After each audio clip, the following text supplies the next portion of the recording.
Bonjour chers élèves, donc voilà, je profite de ces vacances pour vous mettre à votre disposition une nouvelle vidéo dans laquelle je vais traiter le sujet de rattrapage 2018, option PC, bac international.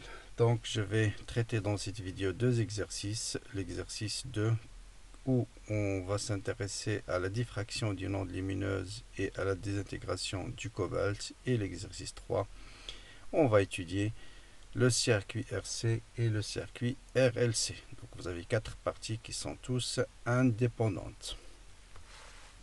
Donc comme d'habitude, je vous conseille toujours de faire votre propre recherche avant de regarder la solution pour n'importe quel exercice. Et c'est comme ça qu'on arrive à retenir les méthodes de correction. Là aussi, il faut avoir toujours une méthode, il ne faut pas apprendre par cœur chaque exercice. Essayez de poser les bonnes questions, et si on pose la bonne question, vous aurez certainement la bonne réponse. Donc, commençons donc par l'exercice sur la diffraction. Bon, là, cette courbe-là n'est pas donnée dans l'énoncé, mais je l'ai insérée, toujours avoir cette courbe-là dans sa tête.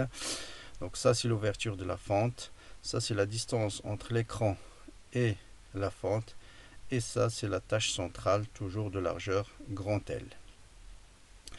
Donc voilà, on va dans le petit d, l'ouverture de la fente, la distance entre l'écran et l'ouverture de la fente et la largeur de la tâche centrale. Et on vous dit, à partir de ces données-là, déterminer la longueur d'onde du laser utilisé dans cette expérience de diffraction. Donc vous avez une seule relation à retenir, c'est quoi la relation entre lambda et l'ouverture de la fente. Il faut se rappeler que la longueur d'onde est inversement proportionnelle à l'ouverture, inversement proportionnelle à l'ouverture de la fente. C'est-à-dire, plus la fente est petite, plus θ est grande, c'est-à-dire la largeur est grande. Donc vous avez θ est égal à lambda sur d. Deuxième relation, on va les déduire à partir de la courbe. Tangente θ, c'est cette distance-là, c'est-à-dire L sur 2, divisé par cette distance-là, qui est grande d.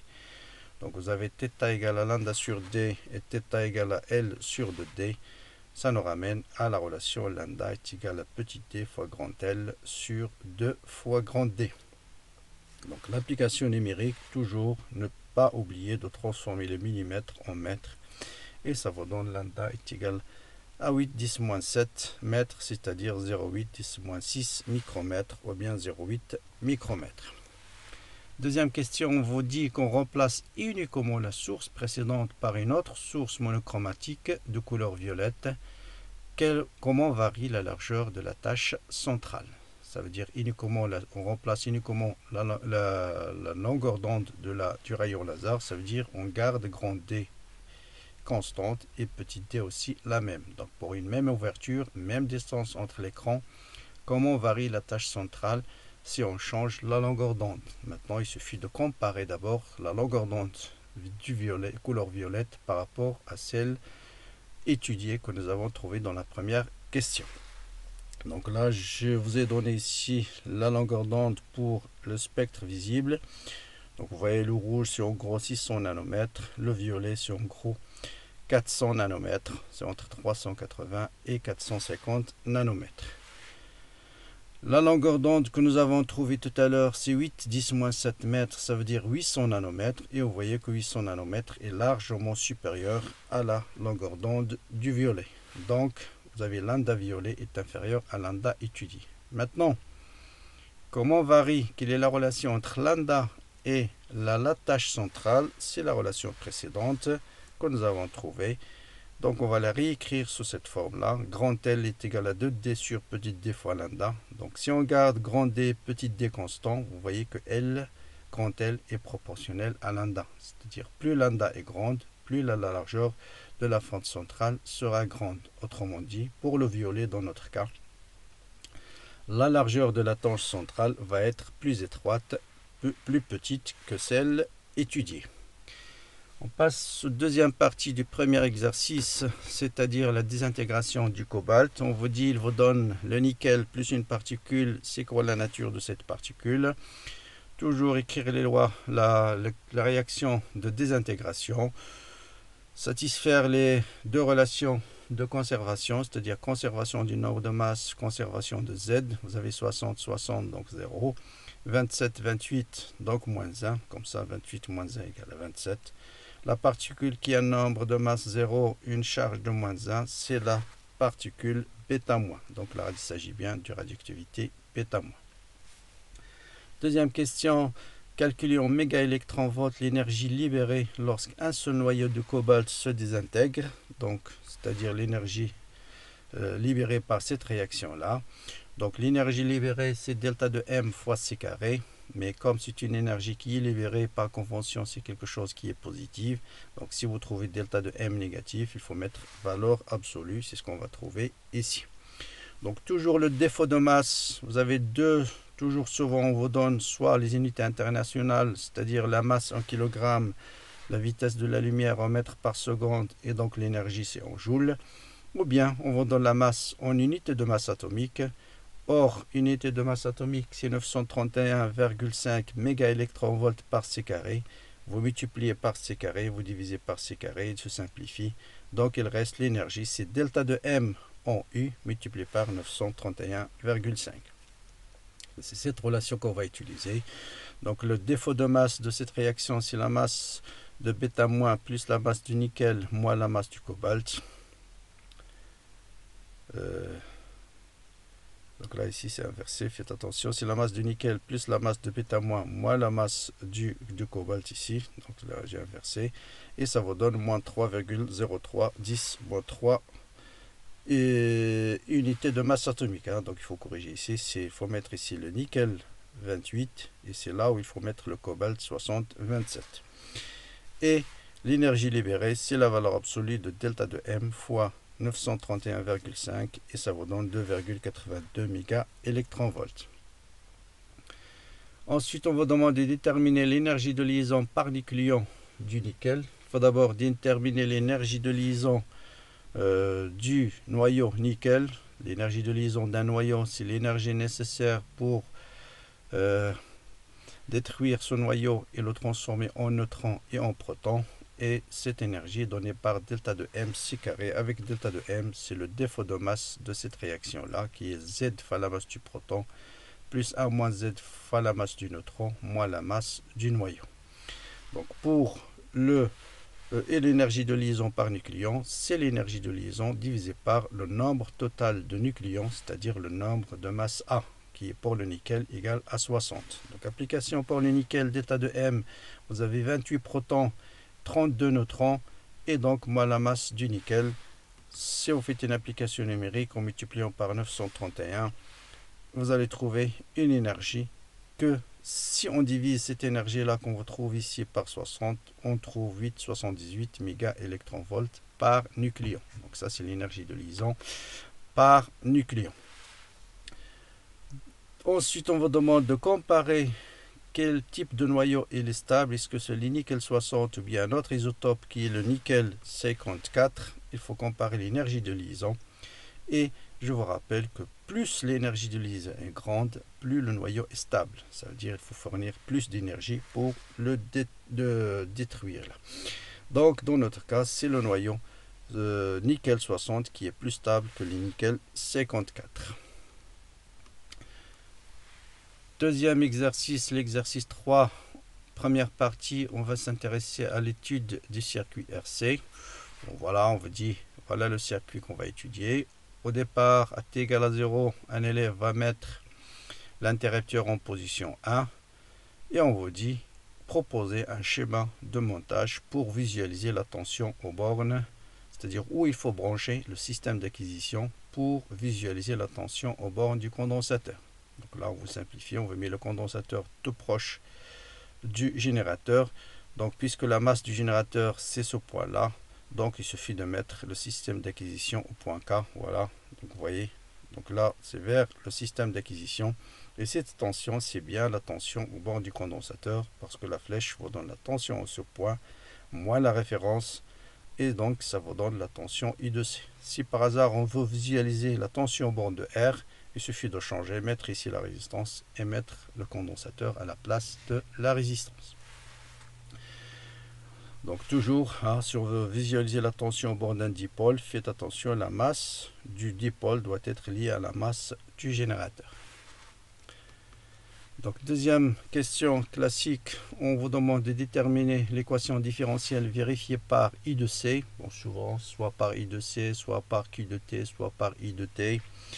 La base, c'est toujours la loi d'additivité des tensions. Vous avez la tension au bord de générateur, c'est la tension au bord du condensateur, plus la tension au bord de la résistance, plus ces deux relations qu'il faut retenir. Et vous pouvez écrire n'importe quelle équation différentielle. Donc le courant, c'est la dérivée de la charge par rapport au temps. La tension au bord du générateur, c'est Q sur C. Et au bord du bobine, c'est L d de I sur d de T. Et donc, puisqu'on cherche la relation vérifiée par I de C, cette relation I de C, je ne vais pas la toucher. Il suffit d'exprimer I de R en fonction de I de C. Or, I de R, c'est R fois I, d'après la loi d'Ohm.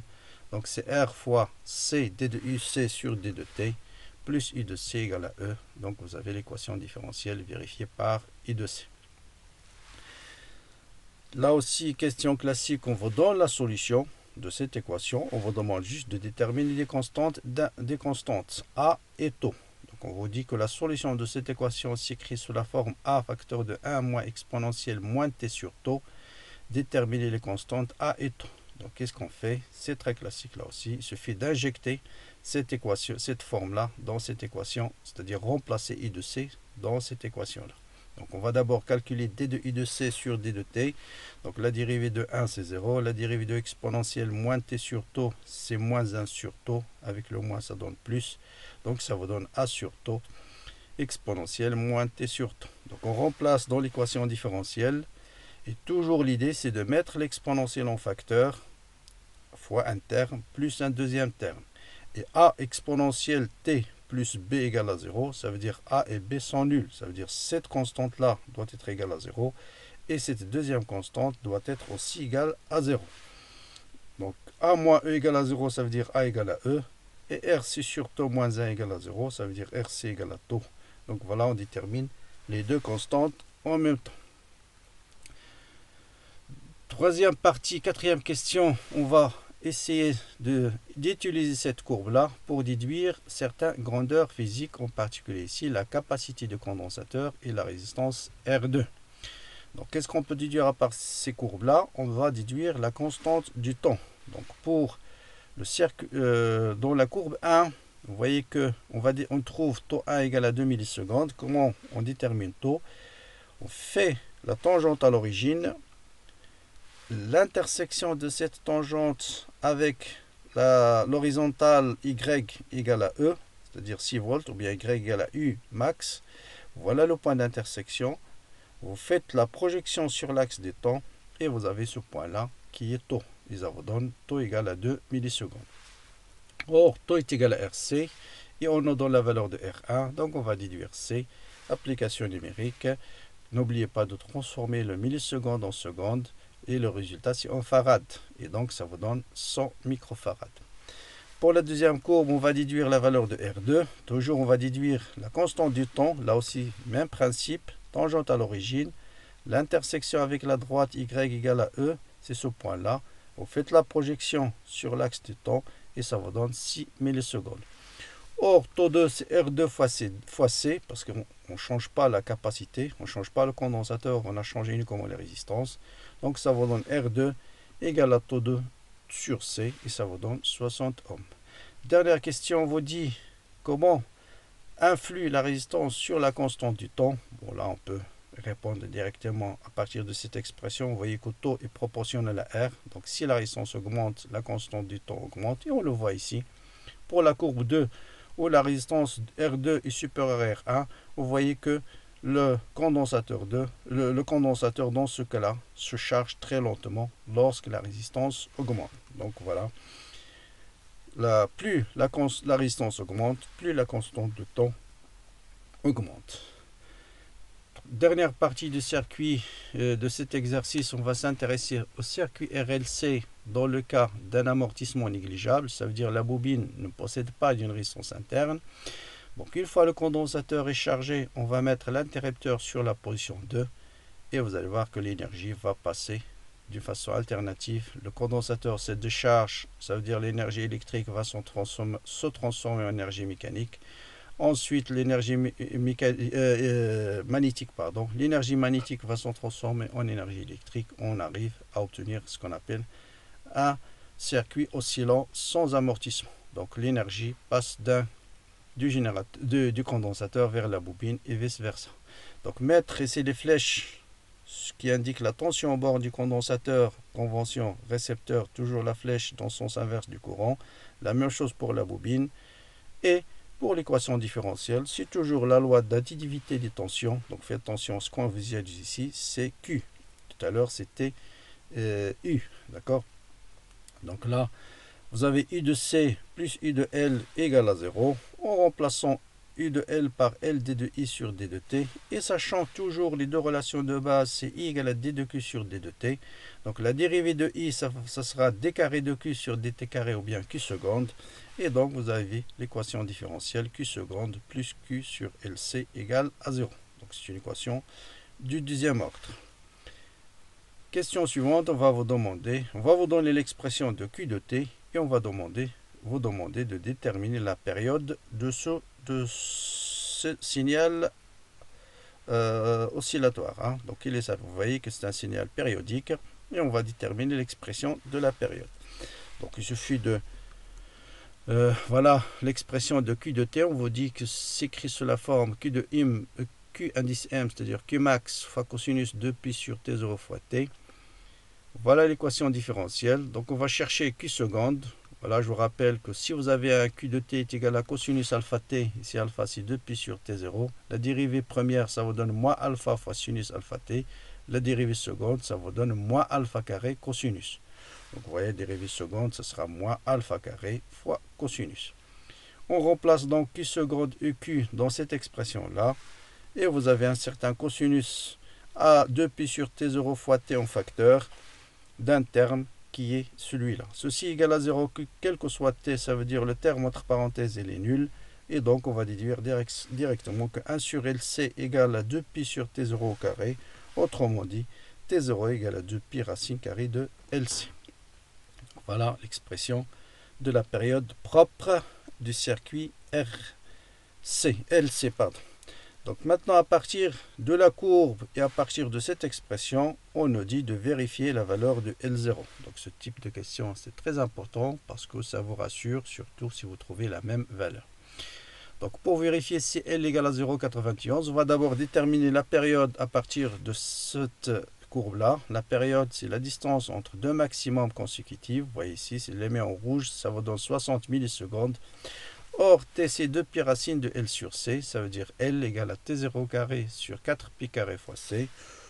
Vous avez fait l'application numérique. Donc, n'oubliez pas de transformer les millisecondes en secondes. Le condensateur en farad. L'unité de L, c'est le H, Henri. Donc, on retrouve bien 0,91 Henri. Donc, c'est rassurant pour la suite.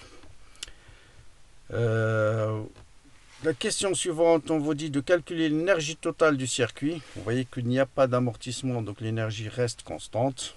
Donc se transforme juste ce qu'elle forme. Une fois, elle est purement électrique, des fois, elle est purement magnétique. À un certain temps, il y a une partie qui est emmagasinée dans la bobine, une autre partie qui est emmagasinée dans le condensateur.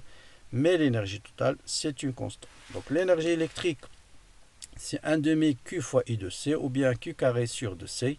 Puisque c'est l'expression de Q qu'on a, donc je remplace Q de T par sa valeur, donc QM au carré, cos carré de pi sur T0 fois T.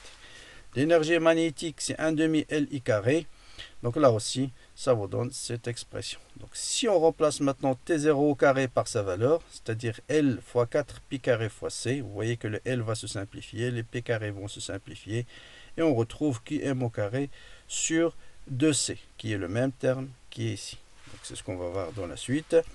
Donc l'énergie totale en remplaçant T0 au carré par sa valeur, ça va dans l'énergie magnétique QM au carré sur 2C cos carré. Donc l'énergie totale, c'est QM au carré sur 2C sinus carré plus cos carré, ça c'est égal à 1, et ça vous donne QM au carré sur 2C. Donc c'est une constante. Quelle est la valeur de QM? On va le déduire à partir de cette courbe QM, c'est-à-dire la charge maximale. Et vous voyez bien que le maximum de la charge, c'est 600 microcoulombs. Donc l'énergie, c'est une constante, quelle que soit T. Donc c'est pas la peine de chercher ici sur la courbe T0 c'est quoi égal. Vous écrivez juste E0 égale à ET0 sur 4 égale à QM au carré sur 2C. En application numérique, vous remplacez QM par 600 microcoulombs qu'on transforme en coulombs divisé par 2 fois C et ça vous donne l'énergie, bien sûr. L'unité c'est le joule, c'est 1,3 10-3 joules ou bien 1,8 plutôt, mais des joules. Donc voilà pour cette partie. Si vous pouvez partager la vidéo avec vos amis, donc bien sûr pour que le maximum en profite. À très bientôt pour d'autres corrigés et bon courage pour la préparation.